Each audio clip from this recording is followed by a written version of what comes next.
तो बच्चों बोर्ड में आपको जो क्वेश्चन दिख रहा है वो नीट 2016 में आया हुआ क्वेश्चन है। तो चलो इसको हम लोग सॉल्व करते हैं, ठीक है।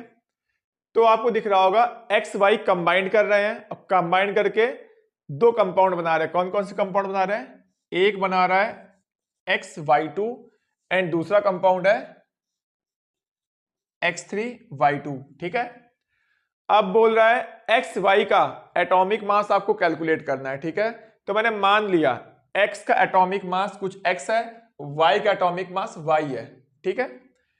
तो इसके 1 मोल का मास कितना हो जाएगा? तो इसका मास एक्स, इसका मास वाई, तो क्या हो जाएगा? एक्स प्लस 2y ग्राम, ठीक है। तो बोला इसके 0.1 मोल लेने हैं, ठीक है ना। तो 1 मोल का मास अगर इतना है तो 0.1 मोल का मास कितना होगा?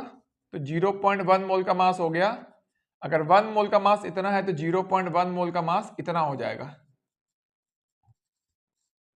ठीक है। और ये वाली वैल्यू कितनी दी है? 10 ग्राम, मतलब बोला ये वाली वैल्यू कितनी है? 10 ग्राम है, ठीक है। तो यहां से ये हमारी एक इक्वेशन बन गई।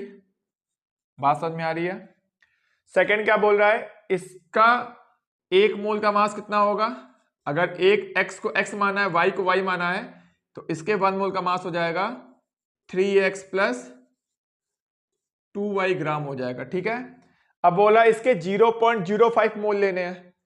1 मोल अगर इतना है तो 0.05 मोल का मास कितना होगा? क्या हम निकाल सकते हैं? हाँ, निकाल सकते हैं। तो ये हो गया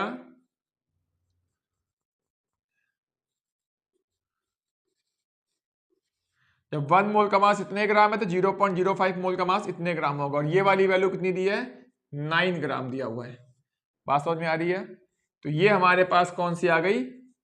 सेकेंड इक्वेशन आ गई, ठीक है। अब बस दो इक्वेशन सॉल्व कर लो, एक्स वाई की वैल्यू आ जाएगी, यही हमारा आंसर है, ठीक है। तो यहां से क्या आ गया? फर्स्ट इक्वेशन से क्या आ रहा है? x plus 2y equal to, तो ये हो गया 1/10, उधर भेजोगे तो क्या हो गया? 100 हो जाएगा, ठीक है। और इस पार्ट को अगर तुम सॉल्व करोगे तो आएगा 3x प्लस 2y ग्राम इक्वल टू आ गया, ये हो गया 1/20, मतलब हो गया 9 इंटू 20 यानी 180। अब आप इन दोनों क्या करिए? सॉल्व कर लीजिए। जब आप सॉल्व कर लोगे तो x की वैल्यू कितनी आ जाएगी? x और y की वैल्यू यहां से क्या हो जाएगी? सॉल्व हो जाएगी, ठीक है। जो कि आंसर इसका कितना है? ये जो कि मैंने टिक कर दिया, ठीक है।